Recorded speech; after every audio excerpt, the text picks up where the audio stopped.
Welcome, glad to be back, right? You know, getting things a little bit more open.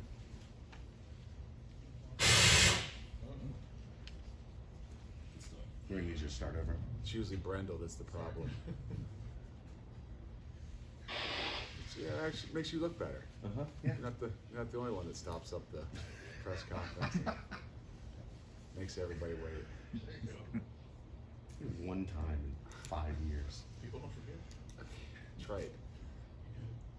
I forget the good things, but the bad things I don't usually forget. So, Are we good? We good? Welcome.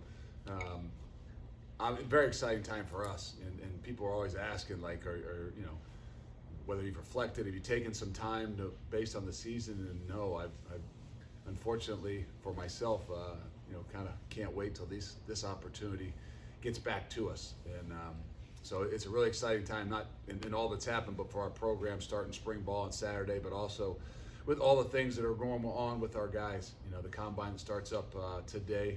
We've got 8 guys over there that will be performing at the combine. Truly kind of maybe believe and think there could have been a couple others, but I think the 24th then we'll have them all here to do their pro day as well. So it's a big step right now for us starting up spring ball. It's also a big step for our former guys and their opportunity to take this next step in their journey beyond here. So a lot of great things.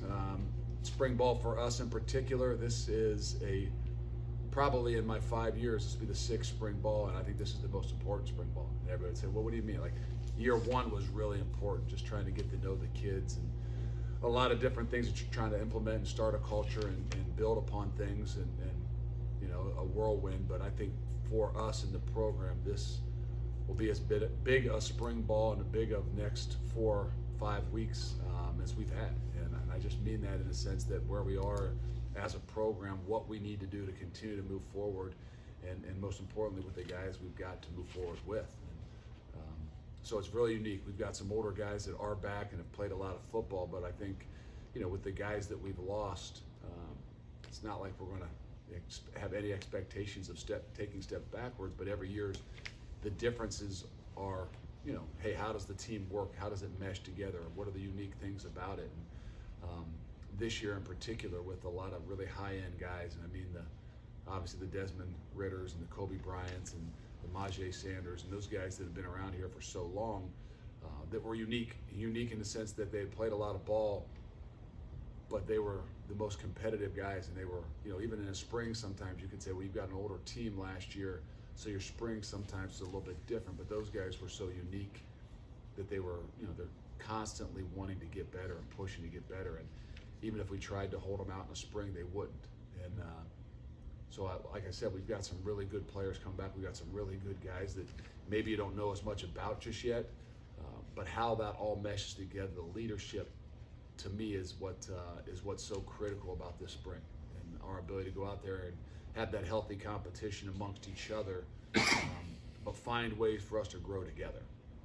So, things that we didn't have to worry about. We were throwing and catching and tackling last spring. This year, yes, we're still throwing and catching and tackling, but the uniqueness is how does the leadership, how does the replacement of not just players but the play hard guys, how does that all mesh together to make you a better football team? Because that's our objective. Our objective is to be a better football team and to grow the program. And it doesn't always mean you maybe have a better player stepping in for Ahmad Gardner, but you've got a better opportunity for a guy that things are going to work different and mesh together a little bit different. So exciting, probably the most exciting time for our coach. Yes, it can be nerve-wracking, but you know, with some new, really, really hungry guys that are going to be rolling out there on Saturday, and you know, a new start that I think for us as coaches, it's a really exciting time.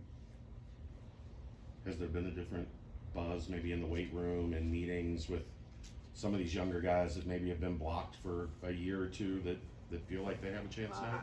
I do think. I mean, I think that you know, it's different when you walk onto the football field, and we've been doing some, you know, some walkthrough stuff, and started the last 2 weeks into some more football, and you see the youth of things there. You might see a little bit greater buzz and energy sometimes in the weight room because, you know, those young guys, that's, you know, a spot where it's not completely new to them, and then Saturday becomes a whole different buzz, and it'll be interesting to walk in here on Saturday for me and to look at that team in the face, and that's really the start of the new beginning. And I couldn't tell you what it's exactly going to be like because every year is different. When you walk in that back of that room, for me, I'll be evaluating just what it feels like, what it looks like, what those guys in the front row, how they sit, just, in your mind of what's this team going to, hold its identity around, and how are they going to do it. So I'd like to tell you, yes, there's been a buzz. It's, coming off of a loss is always difficult in the off season, but I think that, the way we went about and the way that it all went out, I think there was still a lot of positive momentum and even a little bit more of a hunger based on things didn't finish the right way. Does this feel like a new chapter, or does it feel like a new book? Does that make sense? Yeah, no, it does. I think it is a new book. And if you want to call it Life Without Desmond Ritter, I don't know how you want to title it. There's not just Desmond Ritter gone, obviously Ahmad and Kobe, and there's a lot of guys that are gone, but I think that sometimes you just talk about that face. And the quarterback position is always the most unique position. And if not a great quarterback, the thing that a quarterback in general does, it gives everybody a lot of confidence. And so not that we don't believe we've got every bit as good a quarterback in a quarterback battle, but I just think that the start in some ways is like a new book. And do we want to change as a coach? No, we're still going to be who we are, but things change. That identity will be a little bit different. Not that we're not still going to have the same and want to be the same identity that we are, but even last year going in, hey, we got to throw the ball a little bit different. We got to give Desmond some different opportunities and some different things. And we have ideas of what we are, but what we are going to be, or what these guys in these seats can do and do well. And our job as a coach is obviously to coach it, but also to figure out what that is and continue to kind of mold ourselves towards that. Luke, you talk about finding that identity. Is that at the top of your checklist this spring over these next few weeks, is finding that identity for It's a big part of it, and I can't come in here on Saturday and tell them the number one thing is to find an identity, because they know what our identity has been, but how that really from within your program can shift and adjust is, something that the coaches have got to find and see, and how those guys gel together, how that competitive, that healthy competition works together. Is so much of the identity, and the identity might not be seen as much on Saturday. What different are they? They threw the ball 52% of the time. They ran the ball for you. They hopefully they're very similar to what they are, but the identity within that locker room, meaning how those guys work together, how they mesh together, what the leadership looks like within that locker room, within these seats, is what identity I'm really talking about. Is leadership the one thing, Luke, that you look for at this point of the season to start building? Well, we lost some great leaders. We've got some really, really great leaders coming back. I think the number one thing we're looking for, and I could say we lost more than anything, is what we can hold as the highest level of guys within our program. We call it the play hard guys. And I'm not saying they were the guys that went out there on the coin toss for the captains at times, and maybe what you would say is the leaders, but if there were 18 guys on that play hard wall, I think 12 of them came down. It might be as, Desmond Ritter was on that board and he came down. Everybody knows that, but there's guys like Ryan Royer and some guys that maybe people don't know as much about that really were a big part of what it is that we do, and how that leadership amongst that team goes. And so yes, so we call it leadership. I call it within these walls here the play hard guys that set the example to how we do everything. How do you go about finding those guys, knowing which guy needs to be more of a vocal leader, which guy, like, hey, you need to be on this play hard board, even if you're not talking as much in the locker room or anything like that? We tell all of them they need to be on that play hard board. So if a quarterback can make the play hard board, anybody can make the play hard board, right? It was a little bit easier back in the day to watch Jim Kelly make the play hard board because he's in there blocking and knocking people around, and and throw the ball a little bit more. Sometimes it's a little harder to see those wideouts out there make the play, but they can. And I think the idea is, what is that really? Is that leadership? Yeah. Is that really playing hard? Yeah. But what it is, it's a consistency. It's about the way you do anything is the way you do everything. And those guys that have that innate ability, that whatever they're asked to do, they do it 100 miles an hour, as hard as they possibly can, and make no excuses. And I used to tell guys that you guys are at practice. I used to say, Majay, have you ever had a bad practice? And his answer needed to be, no, I've never had a bad practice. When if you've been at practice, we've had some bad practices with Majay, right? No disrespect, but love him to death. But there's been a few, but never a bad practice in my eyes, meaning he's never once taken a rep off, he's never let up, he just goes, and that's the example of the leadership that we're talking about and the leadership of what we want. And some guys will say I don't have as much opportunity to demonstrate that. Well, in the spring, everybody's got an opportunity. Everybody's going to get reps. Well, I'm a whiteout. I'm not in the mix every single time. No, there's opportunities. We see and we evaluate everything, and that's where I think that the step for this team has got to really kind of grow here in spring. You've had leadership groups before in the past few years. Do you have that yet this season? Will you have that? We'll have it. Yeah. We'll have it, but I don't like to anoint those things. I mean, last year we walked into the season and in some ways said, hey, Desmond Ritter and Kobe Bryant are our captains, and we'll get some other captains. We're not sure we're going to say that right now. And so really what we want to do is be able to see what we see through this entire spring. And guys like Will Hubert, not like we have to anoint him. It won't take long for them to realize that, oh, okay, he's no different than he was last year. You just might see him out there a little bit more. He's still on the play hard board, and he will be. And so I think that all those things are what as a coach, me in particular, I want to be able to see, and how all those things kind of mesh and work together.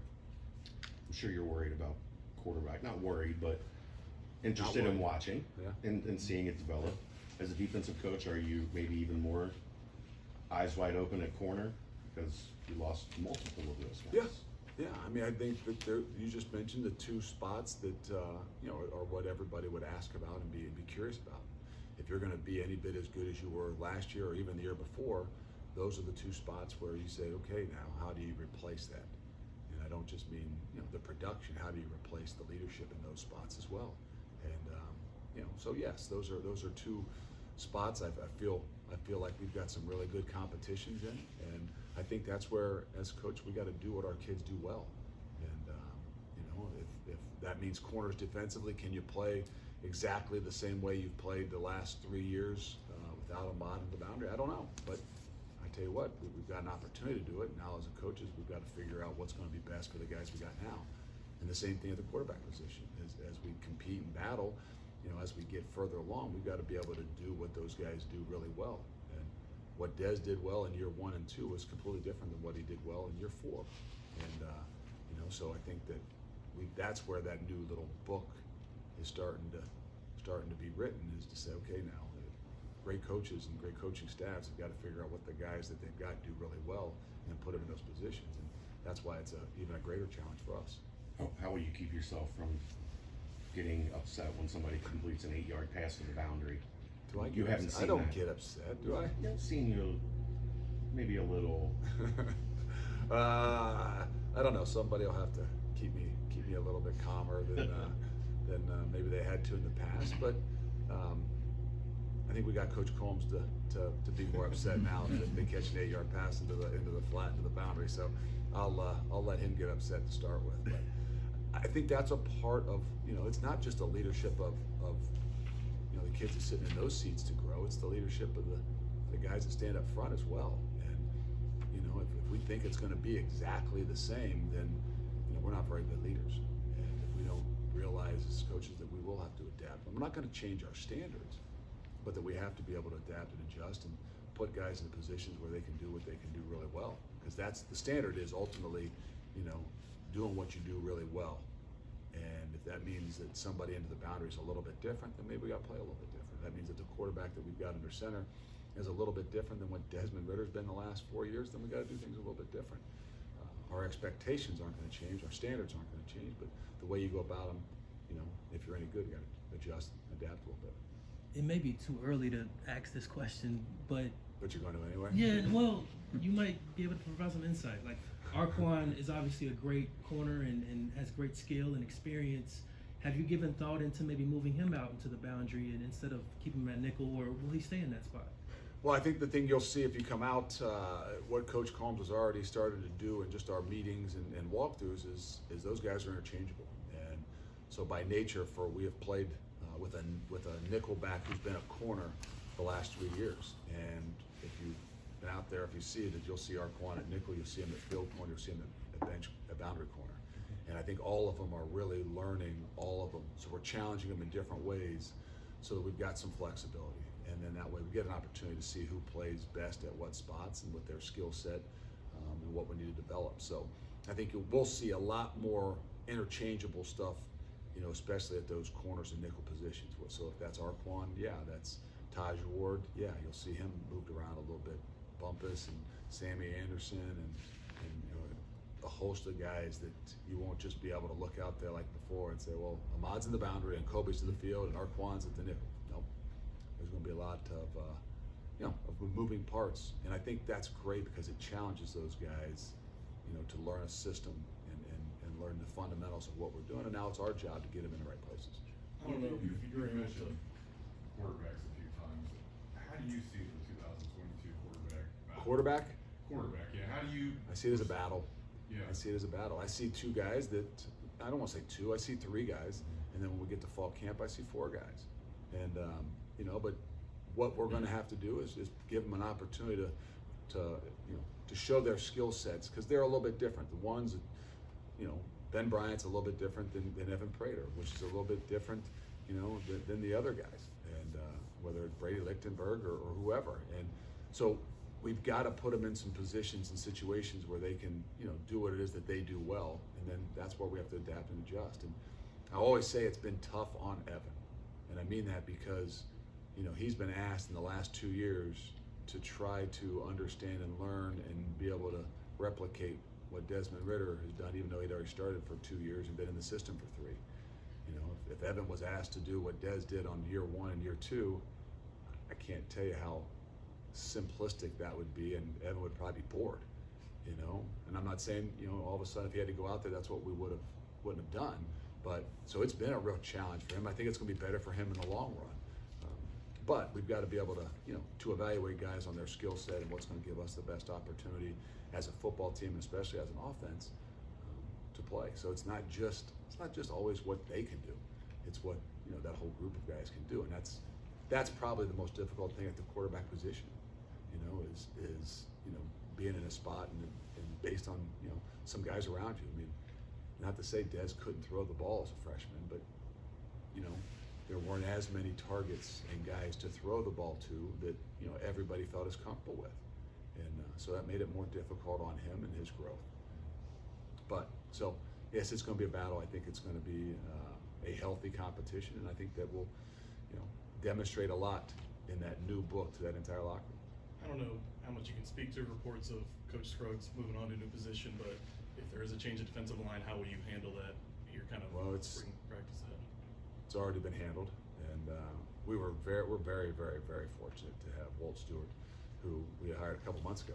And you know, Walt's been a great defensive line coach, is a great defensive lineman here, is a really natural fit, and even goes back a couple years, meaning that, you know, if you study where Walt obviously played here, but Walt was a GA under Coach Stripp, and Coach Stripp was, you know, obviously the defensive line coach here for a year and a half, and if our guys love that guy and remember a lot about him, and, you know, so it's a pretty natural transition, and that's the route we're going. But we'll still have a little bit more of adjustments and trying to replace the, you know, Walt at the outside linebacker spot. But good fortune that we were kind of built to be able to make an adjustment really quick, especially with spring ball just a couple days away. You know, I told the D-line guys the other day, I said, there's not that I'm not going to not mess up the back end guys, but most important people in this program are the guys up front, and we would do whatever we needed to do to make sure first and foremost those guys are taken care of. And fortunate that we had Walt. We didn't just move him there. You know, I talked to him about it and wanted it to be his decision if that's what he really wanted to do. And obviously, he's not only passionate about this place, but he's passionate about the defensive line, and it's a great transition. Maybe not this soon, but when you hired him, did you envision like that could be a possibility? There's no doubt. There's no doubt. And you know, but we also hired him with the vision that, hey, you're going to learn something different. You know, broaden your horizons, and you know, he's going to be a defensive coordinator someday. You know, you got to make sure you know it all. And so there is a little bit of you know, on his part where he had to make a little bit of a sacrifice, even though it's what he loves and what he probably is most comfortable doing. There's a little bit of sacrifice in a short amount of time to make the switch, because, you know, we needed that as a program and as a team. And that's where I would tell you that we couldn't hire him a few years ago because he was very loyal to where he was, and when we couldn't hire him, I liked him even more because we couldn't hire him because of his loyalty. And I said, well, can't get you, but you just won up a couple more notches in my book just because of the way you handled this thing and the reason you're not doing it. And you went up a couple more notches knowing that what's most important for this program, might not be what he expected, but he's willing to do it. Do you expect that position will be outside linebackers, or you think you'll do something different with it? I don't know. No, we've got some freedom. That's the great thing when you've got guys like Walton, that they can do some different things, and you always got to, if there's anything I've learned, you always got to be planning a step or two ahead with some of those things because you never know when they're going to happen. And you've got to have some flexibility to make sure you take care of your program. Do you plan on having Walt double duty it until you figure out? No, I can't. And you could double duty it coaching the linebackers and somebody else, or even the back end and somebody else. You can't double duty it coaching those guys. That's most important. That's why I said that when people, we got to take care of this program, the guys up front. And there's the last place we're going to ask somebody to double duty and dabble here. It's all or nothing when you because the game's won up front. We're an offense and defense line driven program, so we're not going to mess with that crew. Are you taking over the Dallas position? There may be some extra responsibilities thrown on the plate of somebody else. Oh, you love so they're really excited to come meet with me maybe. So we'll see.